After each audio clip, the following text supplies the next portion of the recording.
നമസ്കാരം. ഏവർക്കും ഗംഗോത്രി വേദിക്സിലേക്ക് സ്വാഗതം. രാമായണ മാസം ആരംഭിക്കുകയായി. 2024 ജൂലൈ 16 ചൊവ്വാഴ്ച കർക്കിടകം 1 പിറക്കുകയാണ്. ഓഗസ്റ്റ് 16 വരെയാണ് കർക്കിടകം ഉള്ളത്. നമുക്കറിയാം ദക്ഷിണായനത്തിന്റെ തുടക്കം. എന്താണ് ദക്ഷിണായനവും ഉത്തരായനവും? ഒന്ന് നോക്കാം. ഉത്തരായനം എന്ന് പറഞ്ഞാൽ സൂര്യന്റെ വടക്കോട്ടുള്ള ചലനത്തെയാണ്. അയനം, യാത്ര, വടക്കോട്ടുള്ള യാത്ര, അതിനെയാണ് ഉത്തരായനം എന്ന് പറഞ്ഞത്.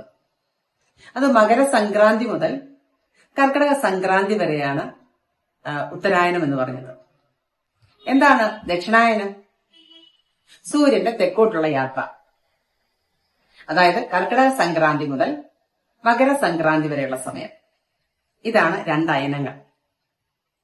ഈ ഉത്തരായനത്തിൽ പകല് കൂടുതലും രാത്രി കുറവുമാണ്. നിങ്ങൾ ശ്രദ്ധിച്ചിട്ടുണ്ടാവും. ദക്ഷിണായനത്തില് രാത്രി കൂടുതലും പകല് കുറവുമാണ്. ഈ കർക്കിടക മാസത്തിൽ നിങ്ങൾ നിർബന്ധമായും ചെയ്യേണ്ട, അറിഞ്ഞിരിക്കേണ്ട കുറെ കാര്യങ്ങളാണ് ഞാൻ ഇന്ന് ഈ വീഡിയോയിൽ പറയുന്നത്. നിങ്ങൾ ഈ കാര്യങ്ങൾ എല്ലാം ചെയ്ത്, കർക്കിടകം വരുന്നതിന് മുമ്പ് ഇതെല്ലാം ചെയ്ത് ശുദ്ധമാക്കി, നിങ്ങളുടെ വീടും പരിസരവും എല്ലാം ശുദ്ധമാക്കി വെച്ചിട്ട് ശേഷം കർക്കിടകം 1 മുതൽ നിങ്ങൾ രാമായണ പാരായണവും പൂജയും അല്ലെങ്കിൽ ധ്യാനവും ഇങ്ങനെയുള്ള കാര്യങ്ങൾ ചെയ്താൽ നിങ്ങളുടെ വീട്ടിലും നിങ്ങളിലും പോസിറ്റീവ് എനർജി, പ്രാണോർജം നിറയും, അല്ലെങ്കിൽ ഐശ്വര്യം നിറയും എന്നുള്ളത് ഉറപ്പാണ്.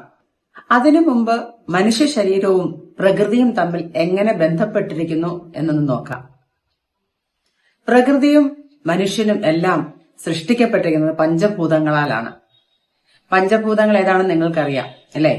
ഭൂമി, ജലം, അഗ്നി, വായു, ആകാശം. അപ്പോൾ പ്രകൃതിയിലുള്ള സകല മാറ്റങ്ങളും മനുഷ്യനെയും സ്വാധീനിക്കും എന്നുള്ളത് സത്യമാണ്. ഭൂമിയുടെ മധ്യരേഖയെ ആസ്പദമാക്കിയാണ് ഉത്തരായനവും ദക്ഷിണായനവും പറയപ്പെടുന്നത്. ഇത് മനുഷ്യരിലുമുണ്ട്. ഘടയോഗയില് മനുഷ്യ ശരീരത്തില് 72,000 നാഡികളെ കുറിച്ച് പറയുന്നുണ്ട്. ഇതിൽ പ്രൈമറിയായി പറയുന്നത് സുഷുമ്ന നാഡി, എട, പിംഗള, ഇങ്ങനെ 3 നാഡിയെ കുറിച്ച് പറയുന്നുണ്ട്. ഇതിൽ ഭൂമധ്യരേഖ റെപ്രസെന്റ് ചെയ്യുന്നത് സുഷുമ്ന നാഡിയാണ്. അതിന് ബ്രഹ്മനാഡി എന്നൊരു പേരുമുണ്ട്.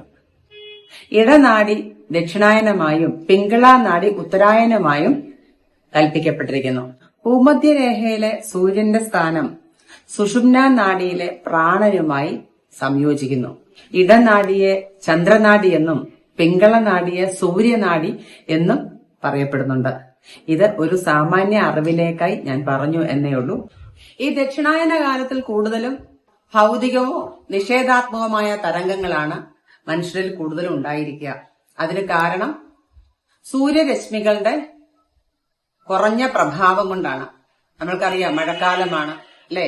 ആ സമയത്ത് സൂര്യരശ്മികൾക്ക് അധികം പവറില്ല. ആ സമയം കൊണ്ട് സ്വാഭാവികമായിട്ടും പ്രകൃതിയില് അസുഖങ്ങളും അല്ലെങ്കിൽ മറ്റു തരത്തിലുള്ള നെഗറ്റീവ് എനർജികളും ധാരാളം ഉണ്ടായിരിക്കും. ഇതിൽ നിന്ന് രക്ഷപ്പെടാൻ വേണ്ടിയാണ് പണ്ട് കാലത്ത് ഈ രാമായണ വായന, അല്ലെ ആത്മശുദ്ധീകരണത്തിനായിട്ട് രാമായണം വായന, ദേഹരക്ഷയ്ക്കായിട്ട് ആയുർവേദ ചികിത്സകള് അല്ലെ, ഉഴിച്ചില്, പിഴിച്ചില്, മരുന്ന് കഞ്ഞി, ഇങ്ങനെയുള്ള ആയുർവേദ ചികിത്സകളും ഒക്കെ ചെയ്തിരുന്നത് ഇതുകൊണ്ടാണ്. ആ ഒരു മാസക്കാലം അവനവന്റെ ശരീരവും മനസ്സും ആധ്യാത്മികവും ഭൗതികവുമായി പുഷ്ടിപ്പെടുത്തി പുതിയൊരു കാലഘട്ടത്തിൽ അല്ലെ പുതിയൊരു തുടക്കത്തിന് വേണ്ടി തയ്യാറാക്കുകയാണ് നമ്മളുടെ ശരീരത്തിനെയും മനസ്സിനെയും ഒക്കെ. ഈ വരുന്ന കർക്കിടകത്തിനെ വരവേൽക്കാനായി നിങ്ങൾ അത്യാവശ്യം ചെയ്യേണ്ട ഒന്നാമത്തെ കാര്യം വീടും പരിസരവും വൃത്തിയാക്കി വെക്കുക. 2, വീടിനും അകത്തും പുറത്തുമുള്ള ചെലന്തിവലകളും മാറാലകളും തുടച്ച് തട്ടി വൃത്തിയാക്കി വെക്കുക. 3-ാമത്തെ കാര്യം, നിങ്ങളുടെ വീടിന്റെ അലമാര, മേശ, കട്ടിലിന്റെ അടിവശം, ഇങ്ങനെയുള്ള ഭാഗങ്ങളില് മാറാലകൾ ധാരാളം കാണും, പൊടിപടലങ്ങൾ ധാരാളം കാണും. ഇതെല്ലാം 1-ാം തീയതിക്ക് മുമ്പായി തന്നെ ഇതെല്ലാം തൂത്ത് വൃത്തിയാക്കുക. ഇത് ആരോഗ്യവുമായി ബന്ധപ്പെട്ടാണ്. കാരണം പ്രകൃതിയിൽ ധാരാളമായിട്ട് ജലാംശം തങ്ങി നിൽക്കുന്ന സമയമാണ്. അപ്പൊ നമ്മൾ കാണാത്ത സ്ഥലങ്ങളിൽ അല്ലെങ്കിൽ നമ്മുടെ കണ്ണിന് പെട്ടെന്ന് എന്നും നമ്മളവിടെ വൃത്തിയാക്കുന്ന സ്ഥലങ്ങളല്ല, അവിടെ ഈ പൊടിപടലങ്ങളും ഈർപ്പവുമായി ബന്ധപ്പെട്ട് നമുക്ക് ധാരാളം അസുഖങ്ങൾ വരാനുള്ള സാധ്യതകളുണ്ട്. അതുകൊണ്ടാണ് ഇതെല്ലാം തൂത്ത് വൃത്തിയാക്കാൻ പറഞ്ഞത്. അടുത്തത്, നിങ്ങൾ ക്ഷേത്രങ്ങളിലൊക്കെ പോയിട്ട് സാധാരണ നിങ്ങൾ പ്രസാദവും ആ ഇലയും അല്ലെങ്കിൽ പൂവും എല്ലാം നിങ്ങൾ കൊണ്ടുവന്ന് എവിടെങ്കിലും വെക്കും, അല്ലെ? വിളക്ക് കത്തിക്കുന്നതിന്റെ അവിടെയോ അല്ലെങ്കിൽ എവിടെങ്കിലും വെക്കും. അതെല്ലാം പൂർണ്ണമായി എടുത്ത് വീടിന്റെ ഏതെങ്കിലും ഒരു സൈഡിൽ കൊണ്ടുവന്ന് കുഴിച്ചിടുക. കാരണം അത് വേസ്റ്റിന്റെ കൂട്ടത്തിൽ ഇടരുത്. അതിനുവേണ്ടിയാണ് കുഴിച്ചിടാൻ പറഞ്ഞത്. പൂർണ്ണമായി ആ ക്ഷേത്രത്തിലുള്ള സാധനങ്ങളെല്ലാം മാറ്റി വൃത്തിയാക്കുക. പൂജാമുറിയും പൂജാമുറിയിലെ ഫോട്ടോയുമെല്ലാം അല്പശുദ്ധമായ ജലത്തിൽ പച്ച കർപ്പൂരമിട്ട് അലിയിച്ചിട്ട് നിങ്ങൾ ആ ഫോട്ടോയും പൂജാമുറിയും എല്ലാം തുടച്ച് വൃത്തിയാക്കുക. അടുത്തതായി തറ തുടയ്ക്കുന്നത്. തറ തുടയ്ക്കുന്ന സമയത്ത് നിങ്ങളുടെ ഒരു 1-2 നുള്ള് ഉപ്പ് അതിനകത്ത് ഇട്ടിട്ട് തറയെല്ലാം തുടയ്ക്കുക. നിങ്ങളുടെ വീട്ടിലുള്ള നെഗറ്റീവ് എനർജികളെല്ലാം പോകാൻ വേണ്ടിയിട്ടാണ്.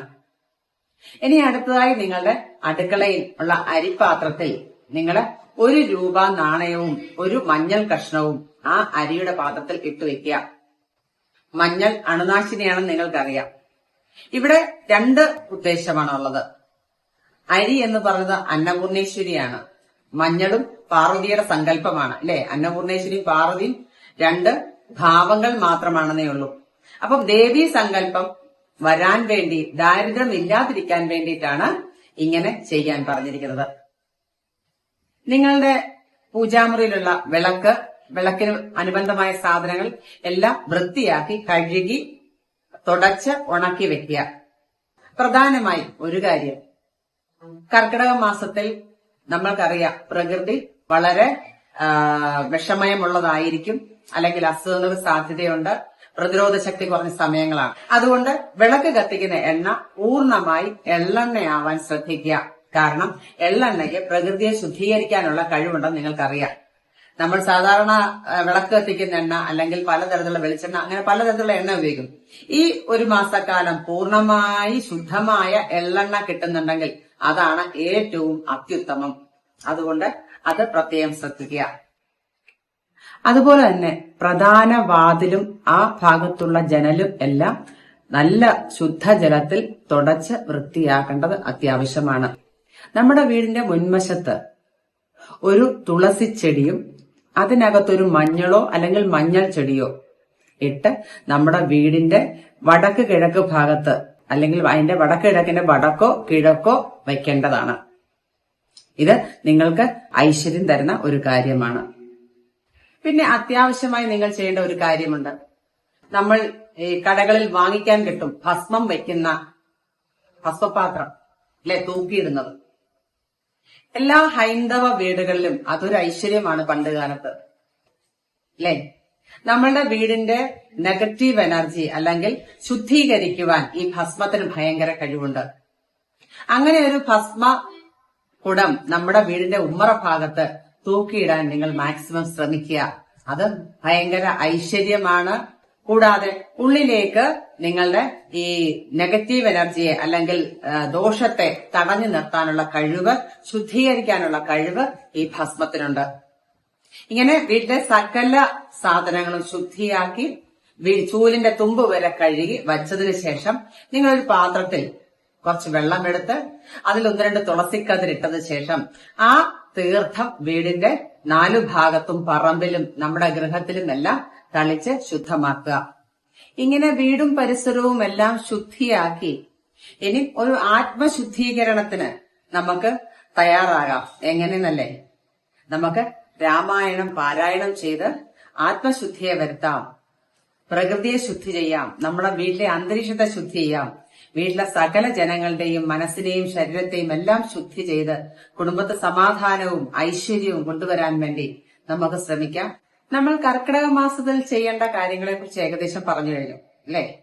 ഇനി നമ്മൾക്ക് എങ്ങനെ രാമായണ മാസത്തിൽ രാമായണം വായിക്കണം, അതിന്റെ ചിട്ടകൾ എന്താണ്, ഇതൊക്കെയല്ലേ അറിയേണ്ടത്. അത് ഞാൻ അടുത്ത വീഡിയോയിൽ പറയാം. കാരണം ഈ വീഡിയോ ഒരുപാട് ലെങ്ത് ആയാൽ കാണാൻ ആൾക്കാർക്ക് ബുദ്ധിമുട്ടാകും. അതുകൊണ്ട് ഇനിയുള്ള കാര്യങ്ങൾ ഞാൻ അടുത്തൊരു വീഡിയോയിൽ വിശദമായി പറഞ്ഞു തരാം. ഏവർക്കും നമസ്കാരം.